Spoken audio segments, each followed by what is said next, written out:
What is up, guys? Welcome back to another GeekaWhat video. In today's build video, I'm going to be assembling the ultimate gaming PC build inside of this Corsair's brand new triple chamber Air 5400. That's right, Corsair have designed a case with not one, not two, but three chambers. And it begs the question, is this the future of PC case design, or is it another gimmick that we just don't need? Well, in today's video, I'll be finding out by combining some truly incredible hardware. We're talking a 9950X3D and NVIDIA's top-end RTX 5090 to really get to the bottom of what this triple chamber madness is all about. Let's do this.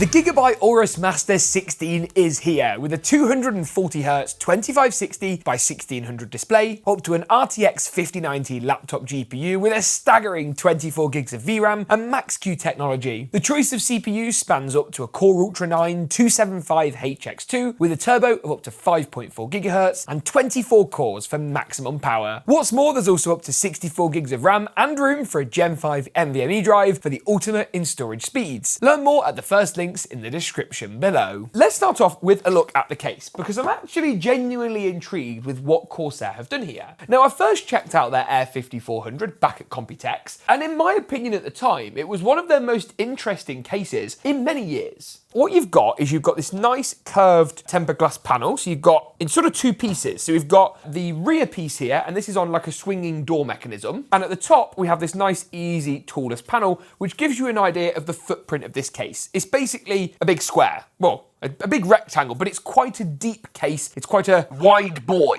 Now, one screw later, and we can remove the side panel. Technically, this screw's just really for shipping, so you can leave it out when you reattach the glass afterwards. And immediately, we see something a bit different going on. So it's got two air ducts. It's got one at the bottom here and one at the top. And the idea with this is to channel all of the air around and through the GPU in the best way possible. Now, you're probably thinking, okay, well, what about the processor? What about front intake? Well, this case doesn't have any front intake on the main chamber. What it does have is front intake on what Corsair are calling their third chamber. The second chamber, of course, obviously we've missed a chamber here, being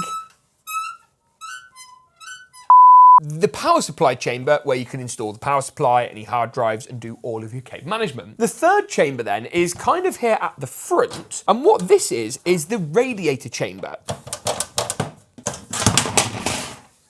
Now, what that essentially means is that we're going to install the radiator here. The air is going to come from the front of the case through the rad. Sounds quite generic, but then actually be channeled by this plastic ducting out the back of the case. Now, what that means is that the radiator is going to be isolated completely from the rest of the build, have its own airflow, and not impact temperatures elsewhere. That then leaves our three fans on the bottom. These three are reverse intakes, and I'm going to, of course, add some more at the top to only really have to cool the graphics card and then provide airflow over things like the VRMs on the motherboard, your heat spreaders on your memory, all that kind of stuff. In theory, this is a no-lose situation, but does it make any difference? That's the bit I'm actually keen to find out. There's a few things in this case I'm not 100% sure about, which only building in it is going to really tell us. The first is this here. Now, this sort of brush design aims to get all the cables and stuff into the build in a slightly cleaner way than grommets. In reality, we've got loads of like loose strands on the brush, which I'm not sure about. There's quite a lot of plastic. These ducts at the top are clear plastic. I like these. This duct here,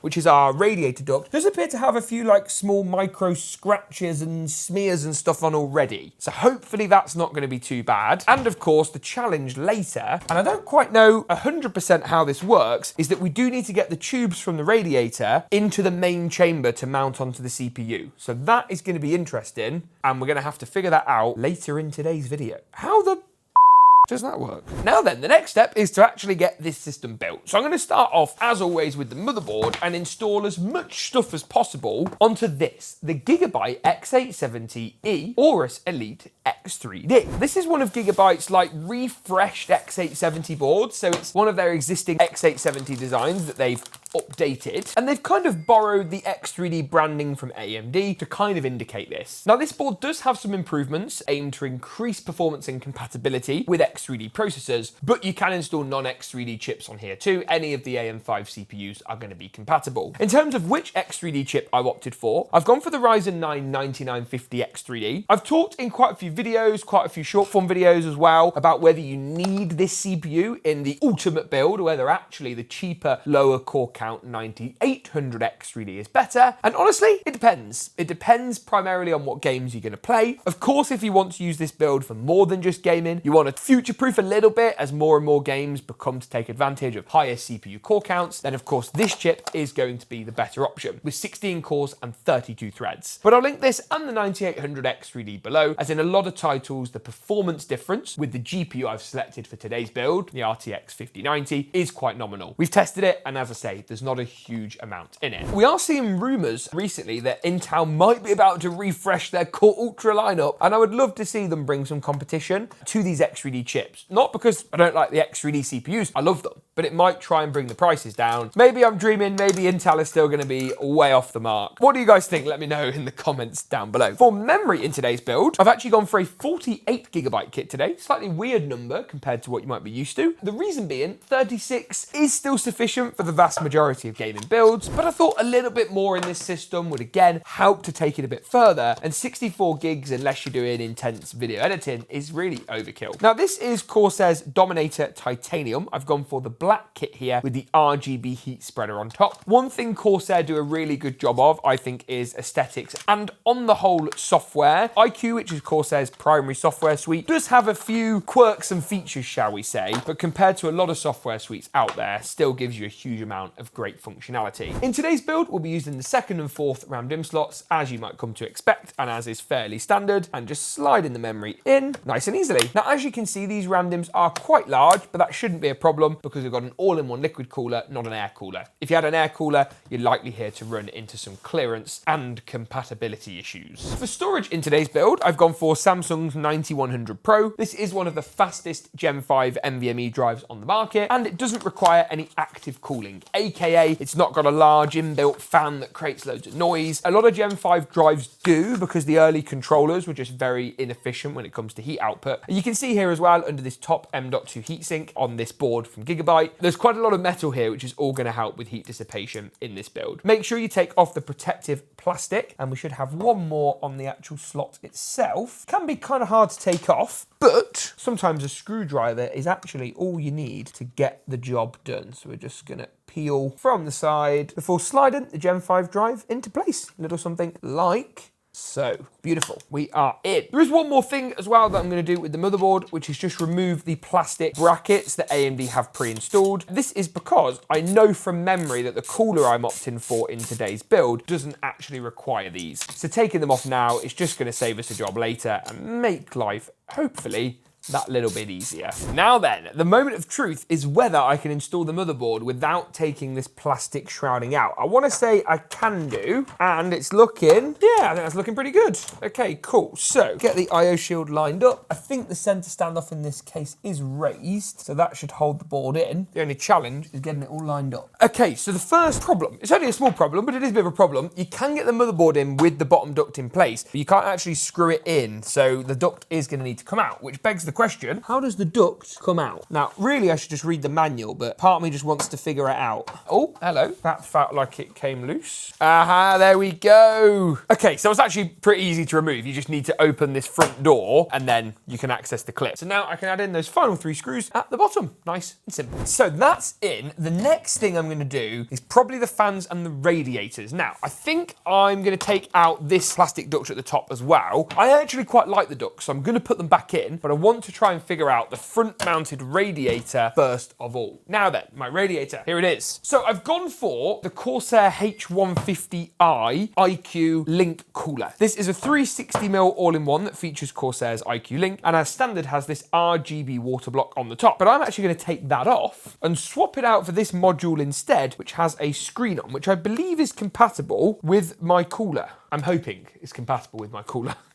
Yes. So that's now going to allow me to monitor things like system temperatures and all that kind of stuff. And in a case with such a big focus on, yes, airflow, but also aesthetics, that's obviously going to be important. Now, the thing I'm not sure about is actually how we get the tubes and the water block through. There looks to be a thumb screw just down here at the bottom, which to Corsair's credit was actually able to be removed without the use of a screwdriver. Sometimes they're just too tight to take out. Aha, and then that slides up and comes out of the way.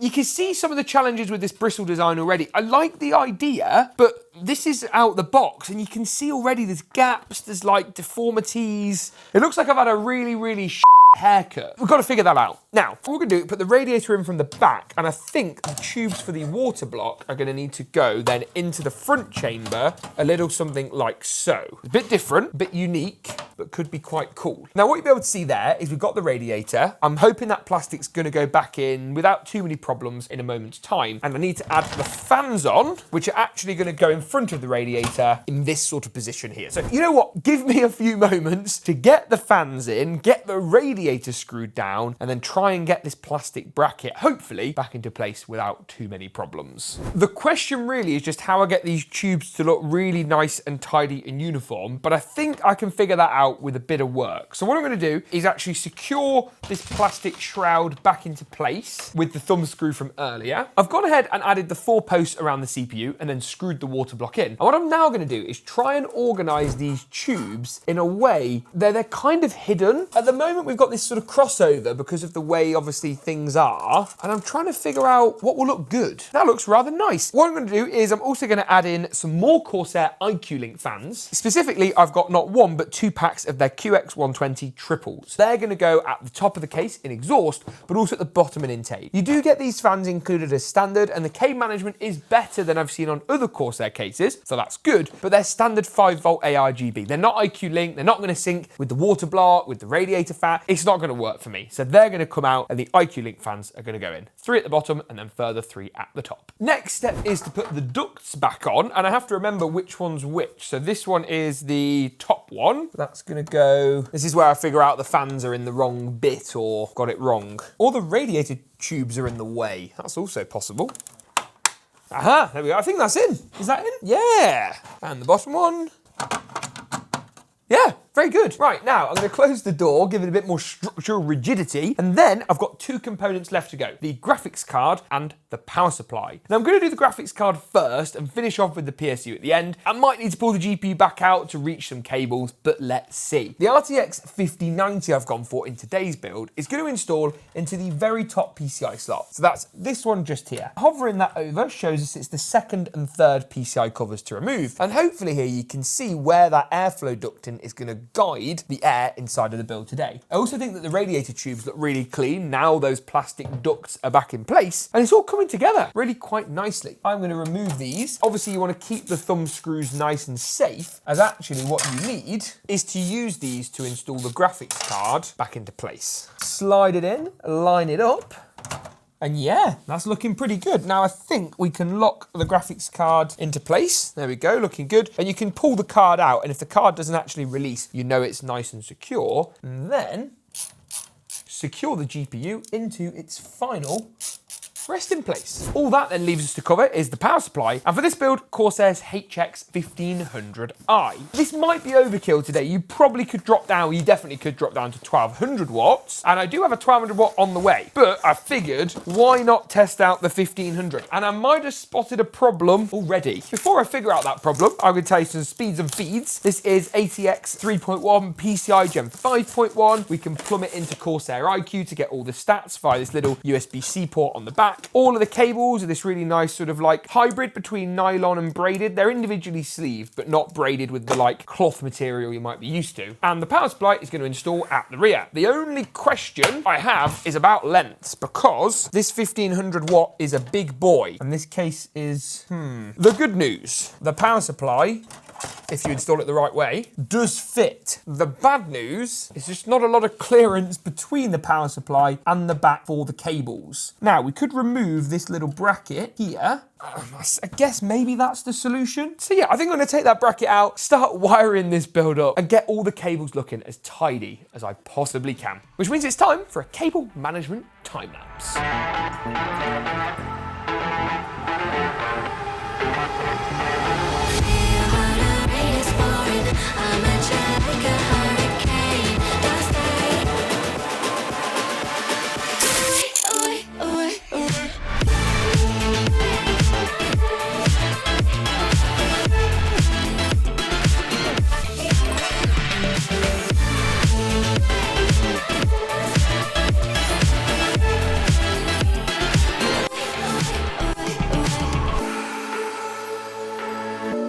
Looking good. I really like how this case looks. That's not to say that the plastic shrouds on the top and bottom won't divide opinion, or that having the fans on the front oriented to the far right-hand side of the case will be to everybody's taste, but I personally quite like it. Now on your screen now is some gaming benchmarks that we ran on this system, at a variety of settings at that 4K high resolution and preset primarily. With the headline numbers in the bag, let's take a closer look at some of these results and also temperatures across these runs for good measure. And why not start off with the brand new Battlefield 6. 4K on the high settings preset with our RTX 5090, this build pulled in an average of 138 frames per second all told. In Marvel's Rivals, frame rates were similarly fantastic. At 4K on the high settings preset, the game pulled in over 120 FPS, with a smooth and really enjoyable gaming experience throughout. Move to Call of Duty's Black Ops 6, specifically the Zombies mode, and here this system achieved an average at the 4K high preset of over 220 frames per second, which is frankly pretty crazy. And temperature performance across the board was pretty good. Taking a look, for example, at Call of Duty, the GPU sitting at around 66 degrees and the CPU at 70, not too bad. And we never really saw that GPU temperature exceed the 70 degrees Celsius mark, and the CPU temperature, apart from in Battlefield 6, which is a more CPU-bound game, tended to stick below or on that 70-degree marker too. Finally, to wrap things up, why not look at a game with a bit of DLSS on quality and ray tracing on medium at 4K high? I am of course talking about Cyberpunk 2077, this build achieving just shy of 100 frames per second on average. I really like this system, and I commend Corsair for doing something just a little bit different with their Air 5400. But what do you guys think? Let me know in the comments down below. Thanks for watching, and as always, we'll see you in the next one.